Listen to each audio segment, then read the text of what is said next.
Alexis Poulain. Et c'est l'édito politique. Bonjour Alexis. Bonjour. Oui, Alexis. Alors donc, oui, la communication politique en ces temps de coronavirus. Alors on va en parler de Trump dans un instant, mais on va commencer quand même par Marseille et cette volonté de mettre en place son propre conseil scientifique. Une idée hier de Samia Ghali. Et oui, c'est une idée de Samia Ghali qu'elle porte depuis quelque temps et qui est passée au conseil municipal de Marseille. L'idée étant de dire que Marseille en a marre de dépendre de médecins parisiens qui décident sans connaître la réalité du terrain. Et puis ils ont une star quand même à Marseille, c'est le professeur Raoult qui avait quitté le conseil scientifique national, fait la politique de la chaise vide, et donc il lui propose de venir à un conseil scientifique local marseillais pour dire là au moins on va savoir de quoi on parle.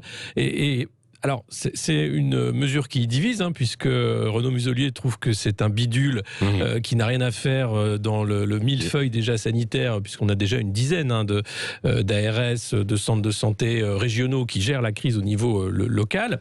Mais je comprends, pour les Marseillais, pour les gens qui ont eu à fermer leur commerce, pour les Marseillais qui ne savent pas sur quel pied danser, qu'à un moment, on en est marre des dictates, parce que c'est un peu comme ça que c'est vécu, de Paris qui leur demande de fermer, alors que la semaine d'après, Paris a le droit de garder les bars ouverts, alors que le virus est le même pour tous. Et puis, il faut voir qu'avec ce nuancier de 50 nuances de rouge d'Olivier Véran, on ne s'y retrouve plus. Donc c'est normal de penser que parce que ce gouvernement semble totalement dépassé par cette crise sanitaire, les élus locaux, qui eux vont être responsables au final, veulent prendre le taureau par les cornes et mettre en place leur conseil scientifique. Oui, et puis je le disais, aux États-Unis, donc Donald Trump est sorti de l'hôpital. Visiblement, ça va mieux. Voilà.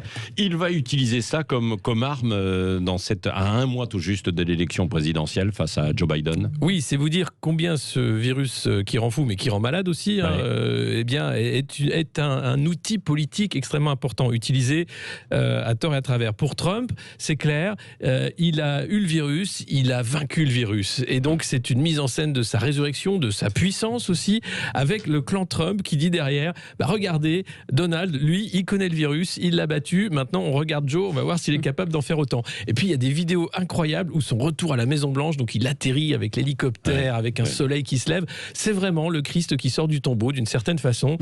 C'est un plan qui marche bien. Ça peut lui assurer sa réélection ? Mais totalement. Derrière, ce que ça va faire, c'est mobiliser les troupes, surtout les pro-Trump qui hésitaient ou qui du moins n'y étaient pas. Il y a beaucoup d'empathie. Ils vont vouloir aider ce président qui sort de ce combat avec la maladie. Et puis il y a les anti qui disent, regardez, lui il a de la chance parce qu'il est président, il a eu un traitement que moi, mes parents n'ont pas eu. Donc il y a quelque chose d'un peu obscène dans cette mise en scène. Mais le message de Trump est clair, n'ayez pas peur du virus, continuez de travailler, on doit remettre l'Amérique sur pied parce qu'en Chine, on n'en parle plus beaucoup de ce virus. Bon, il y a quand même eu 200 000 morts aux États-Unis. Merci Alexis Poulain, et vous reviendrez tout à l'heure pour le petit déjeuner de l'actualité. Ce sera à 9h moins le quart.